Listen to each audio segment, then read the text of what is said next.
కృపగల తండ్రి దేవాన్ని వందనాలు చెల్లిస్తున్నాను. ప్రభువా తండ్రి, ఈ దినము ఒక ప్రత్యేకమైన దినముగా మీరు మమ్మల్ని జ్ఞాపకం చేసుకుని ఈ క్రైస్ట్ చర్చిలో ప్రభువా తమ్ముడు జాన్ బట్టి ఇక్కడికి రావడానికి మీరు సహాయం చేశారు. చక్కని ఆరాధన, చక్కని సంఘం, చక్కని పరిచర్యను కనులారా చూడడానికి సహాయం చేశారు.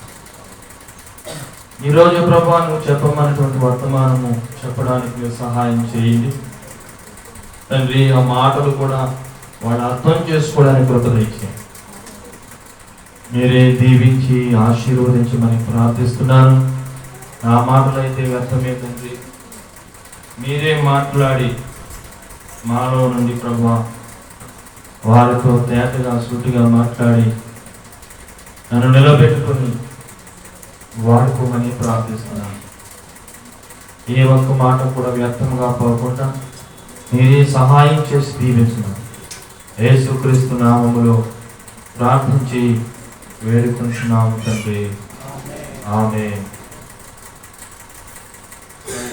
హల్లెలూయా. చెప్తా అందరూ కూడా రెండు చేతులకి స్తోత్రం చెప్పండి. చక్కగా మిమ్మల్ని చూడడానికి ప్రభు కృప చూపించాడు. 23 సంవత్సరాల పరిచర్యలో ఆదివారం సంఘాన్ని విడిచిపెట్టి మొట్టమొదటిగా వేరే సంఘంలో మాట్లాడేదే మొదటిసారి. స్తోత్రం. హల్లెలూయా. ఇది కారణం ఏంటంటే తమ్ముడు జాన్ అని చెప్పాలి. హల్లెలూయా. దేవుని కృపను బట్టి తమ్ముడు మాకు పరిచయం అవ్వడం, సంఘములో మంచి పరిచర్య చేసే యవన బిడ్డగా ఆ బిడ్డని ఆస్వాదించాడు. చాలా తలాంతులు ఆ బిడ్డకి దేవుడిచ్చాడు.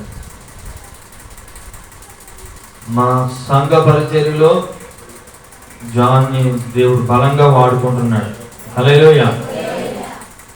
ఇంకా బలంగా దేవుడు వాడుకోవాలి. మరి వాళ్ళ నాన్నగారు చెప్పినప్పుడు మరి రాలేని పరిస్థితే కానీ అయినా వస్తానని తమ్ముడిని బట్టి చెప్పడం జరిగింది. ఈ ప్రేమ మన మధ్యలో అంతవరకు దేవుడు స్థిరపరచును కాక. సానుభావం దేవుడు ఆశీర్వదించాలి. అలాగే మీ సంఘాన్ని కూడా దేవుడు దీవించాలి. దేవునికి మహిమ కలుగును కాక. చెప్తా అందరం గట్టిగా స్తోత్రం చెప్తాము. మంచిది. పునరుత్థాన దినాన్ని కొన్ని మాటలు మనం నేర్చుకుందాం. హెబ్రీయులకు రాసిన పత్రికలో ఒక మంచి మాటను ప్రభువు చెప్పమన్నాడు. ఈరోజు బల్లారాధన కనుక ఆ బల్లారాధనకు ముందుగా శుద్ధీకరణ జరగాలి కనుక బల్లలో ఎలా పాల్పంపులు పొందాలో ప్రభు వాక్యం ఏం చెప్పిందో ఈరోజు మనం నేర్చుకుందాము. ఆయన శరీరమును, ఆయన రక్తమును మనం ఎలా స్వీకరించాలో ఈరోజు ప్రభు చెప్పమన్నాడు. ఆ మాటలే మీతో పంచుకుంటాను. 1వ అధ్యాయము 3వ వచనాన్ని చదువుకుందాం. హెబ్రీయులకు రాసిన పత్రిక 1వ అధ్యాయము 3వ వచనము. ఎవరైనా ఒకరు చదవండి.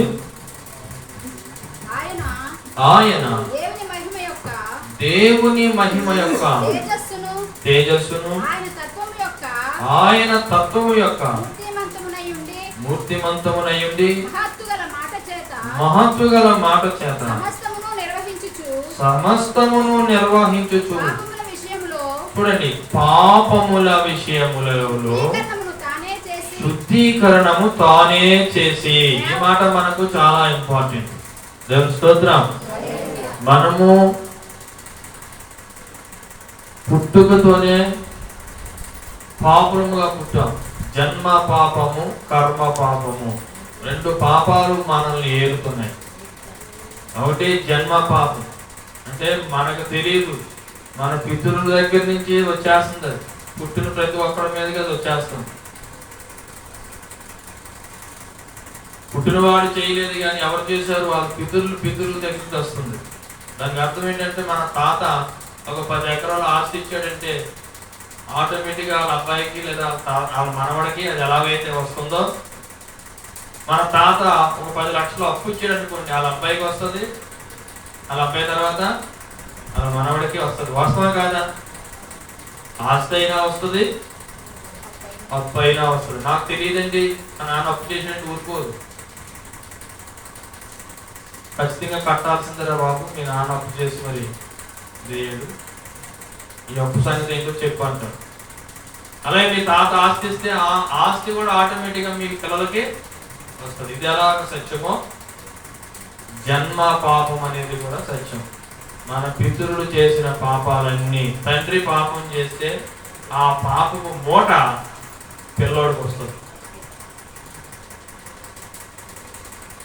అందుకే మనలో ఏ జన్మలో ఏ పాపం చేశారు కానీ పాపం వీళ్ళు ఎలాగ అయిపోయారు అంటారు. వీళ్ళేం చేయలేదు పాపం, కానీ వాళ్ళ పితరులు చేసుకుంటూ వచ్చారు. ఆ పాపాలు ఈ మూట వీళ్ళ మీద పడ్డదు.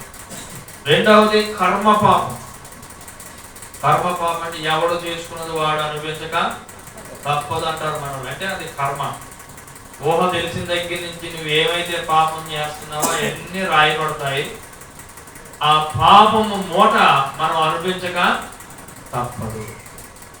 అంటే మనిషి ఇప్పుడు ఎన్ని పాపాల్లో ఉన్నాడు? ఒకటి చెప్పండి, జన్మ, రెండు కర్మ. ఈ రెండు పాపాలు, ఒకటి కుడి జబ్బని ఒకటి ఎడమ జబ్బని మోసుకుంటూ తిరుగుతున్నాడు మానవుడు. అందుకే ఎవరి జీవితంలో కూడా నెమ్మది లేదు, సంతోషం లేదు, సమాధానం లేదు. డబ్బు ఉన్నవాడికి బాధే, డబ్బు లేనివాడికి, ఆరోగ్యం ఉన్నవాడికి బాధ, ఆరోగ్యం లేనివాడికి. ఎవడికి తగ్గట్టుగా వాడికి బాధలు అనిపిస్తున్నా, చెప్పుకోలేని బాధలు. పైకి తెల్లబట్టలు వేసుకుని తిరుగుతున్నా లోపల మాత్రం ఎవరికి తగ్గ బాధ వాడికి ఉంది. కారణం ఇవి రెండే, ఒకటి జన్మ పాపము, రెండు కర్మ పాపం. దేవుని ప్రజలు ఇలాగ జన్మ పాపం, కర్మ పాపం అనుభవించుకుంటా ఉండాలనే 2024 సంవత్సరాల క్రితం దేవుడే మానవుడిగా ఈ భూమి మీదకి వచ్చి యేసుక్రీస్తు ప్రభు మనందరి పాపములను తీసివేయడం వరకు ఆయన ప్రాణాన్ని పెట్టి ఆయన రక్తాన్ని ఆఖరి బొట్టు వరకు కార్చేశాడు. స్తోత్రం. ఇంక మీరు కోడిల్ని, గొర్రెల్ని, మేకల్ని బలి అవసరం లేదు. అందరి పాపాల కోసం నేనే బలయ్యాను. రండి నా దగ్గరకు, ఎవరైతే నా దగ్గరికి వస్తారో వాళ్ళని నా రక్తముతో శుద్ధి చేస్తాను. అందుకే ఊరుకో మందిరం, ఈ వీధికో మందిరం. ఎన్ని మందిరాలున్నా పాపం ఎక్కువగా ఉంది. ఎంతమంది వచ్చినా రక్తం ఇక్కడ దేవుని మందిరంలో ఏముంది? పరిశుద్ధమైన రక్తం ఉంది. చెప్పండి, ఏముంది? నోటితో చెప్పండి, నోటితో. పరిశుద్ధుడైనటువంటి రక్తం ఇక్కడ ఉంది. ఎంత ఘోర పాపి అయినా ఇక్కడ ఆ పాపాన్ని కడిగే మందు ఇక్కడ ఉంది. ఆ మందే యేసుక్రీస్తు యొక్క రక్తం. శుద్ధీకరణ చేసేవాడేసే. ఎవరైతే నమ్మి బాప్తిసం పొందుతారో వారిని శుద్ధి చేస్తాడు. వారి పాపాలన్నీ కడిగేస్తాడు. అది ఎంత పెద్ద పాపమైనా కడిగేస్తాడు. చూడండి, సెవెనిల్స్ హాస్పిటల్కి వెళితే జ్వరం అయినా పోతుంది, క్యాన్సర్ అయినా, ఎంత గొప్ప రోగమైనా అక్కడ ఏముంది? మందు ఉంది. హాస్పిటల్కి తిరిగి మళ్ళీ సంతోషంగా రావడానికి అవకాశాలు ఉన్నాయి. అలాగే ఇది సర్వ రోగ నివారణ కలిగించే పెద్ద హాస్పిటల్. ఇది ఆ హాస్పిటల్ అయినా గ్యారంటీ లేదు, కానీ ఈ హాస్పిటల్లో సమస్త రోగాలకి ఇక్కడ మందు ఉంది. మరి ముఖ్యంగా పాపాన్ని తీసివేసే మందు ఉంది. హాస్పిటల్కి పెడితే మనిషి శరీరానికి బలం వస్తుంది కానీ పాపం పోదు. మళ్ళీ ఏ పాపం చేశాడు ఆ పాపమే తాగి తాగి తాగి లివర్ ఇన్ఫెక్షన్ వస్తుంది, లివర్లో పాడైపోయి గుండె పాడైపోతుంది అంటారు. హాస్పిటల్కి పెడితే డబ్బులు ఖర్చు పెట్టారు, ట్రీట్మెంట్ అయింది, మళ్ళీ వచ్చాడు. మళ్ళీ ఏం చేస్తున్నాడు? మళ్ళీ మందే తాగుతున్నాడు. అంటే హాస్పిటల్లో ఈ పాపాన్ని మానిపించలేవు. ఎవరో మర్డర్ చేశాడు, ఎవరో కొట్టాడు, పోలీసులు వచ్చారు, తీసుకెళ్లారు, శిక్ష వేశారు కోర్టులో. ఒక 12 సంవత్సరాలకి యావజ్జీవ కారాగార శిక్ష అన్నారు. శిక్ష పూర్తి అయిపోయింది. మళ్ళీ వచ్చి అదే పని చేస్తున్నాడు. అంటే జైళ్ళు, పోలీస్ స్టేషన్లు మనిషిని బాగు చేయలేవు, వారి పాపాన్ని మార్చలేవు, వారి పాపాన్ని తీయలేవు. అందుకే వాక్యం ఏం చెప్తుంది చూడండి, పాపముల విషయములో శుద్ధీకరణము తానే చేసి దేవదూతల కంటే ఎంత శ్రేష్టమైన నామము పొందెనో వారికంటే అంత శ్రేష్ఠుడై ఉన్నత లోకమందు మహామహుడు దేవుని కుడిపార్శ్వమందు కూర్చుండెను. ఎవరైనా యేసు క్రీస్తు ప్రభు. హల్లెలూయా. అందువలన పాపముల విషయములో మనకి ఏం కలిగిస్తున్నాడు? శుద్ధీకరణ కలిగిస్తున్నాడు. ఒక పాపి లోపలికి వస్తే ఆ పాపం అంతా శుద్ధి చేస్తున్నాడు. పాతను సామాన్లు అంటో ఈ పాతను సామాన్లు అంటో ఈ పాతను ఇరిగిపోయి నలిగిపోయి తుప్పట్టుపోయి ఇరిగిపోయి ప్లాస్టిక్ కాగితాలు, ప్లాస్టిక్ గోన్లు, ప్లాస్టిక్ సంచులు, ప్లాస్టిక్ కుర్చీలు అన్నీ ఇవ్వండి అంట. అన్నీ పట్టుకెళ్ళి లారీ మీద తీసుకుని వెళ్ళి ఆ ఫ్యాక్టరీలో వేస్తున్నాడు.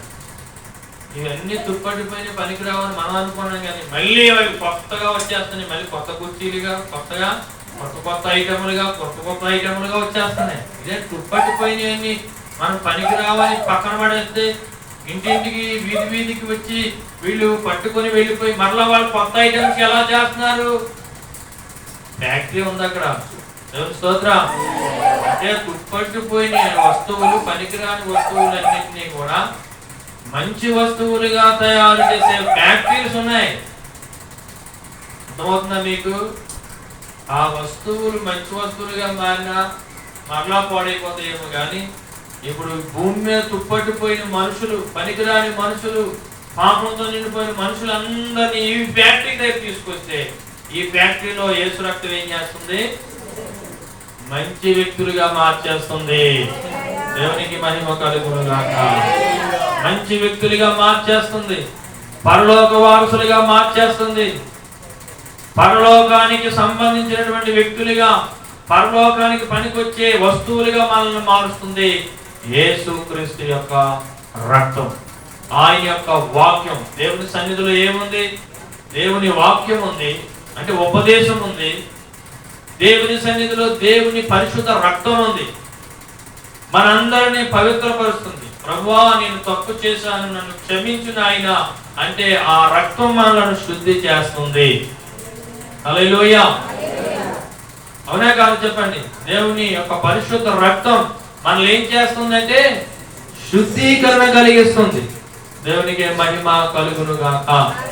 స్తోత్రం చెప్తాం అందరం కూడా. హల్లెలూయా, హల్లెలూయా. చదవండి ఆ మాటను. యేసు ప్రభువా దేవుని యొక్క మహిమ యొక్క తేజస్సును, ఆయన తత్వం యొక్క మూర్తిమంతమునండి తన మహత్తు గల మాట చేత సమస్తమును నిర్వహించుచు పాపముల విషయములో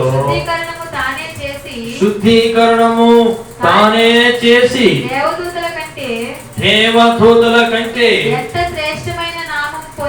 ఎంత శ్రేష్టమైన నామమును పొందెనో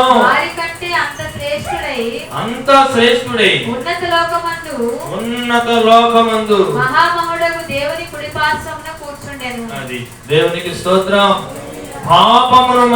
పాపముల విషయములో మనలను శుద్ధీకరణ చేయడానికి ఈ శుద్ధీకరణ కూడికలో, ఈ బల్లారాధనలో ప్రభు మనల్ని ఇక్కడకు పిలిచి ఉన్నాడు అనే విషయాన్ని మనం అర్థం చేసుకోవాలి. దేవుని స్తోత్రం. వెలుగు వచ్చినప్పుడు ఏమవుతుంది? చీకటి. చెప్పండి. వెలుగు వచ్చిన వెంటనే చీకటి ఏమవుతుంది? స్విచ్ వేసిన వెంటనే వెలుగు వచ్చింది, చీకటి వెంటనే పారిపోతుంది. అలాగే ఒక పాపి యేసుక్రీస్తు ప్రభు అనే వెలుగు దగ్గరకు వచ్చినప్పుడు ఆ పాపం అనే చీకటి ఆ వ్యక్తిలో నుంచి పోతా ఉంటుంది. అందుకే ఈరోజు అందరూ కూడా ప్రభు దగ్గర రావడానికి గల కారణం కులాలకు అతీతంగా, మతాలకు అతీతంగా, ప్రాంతాలకు అతీతంగా, విశ్వవ్యాప్తంగా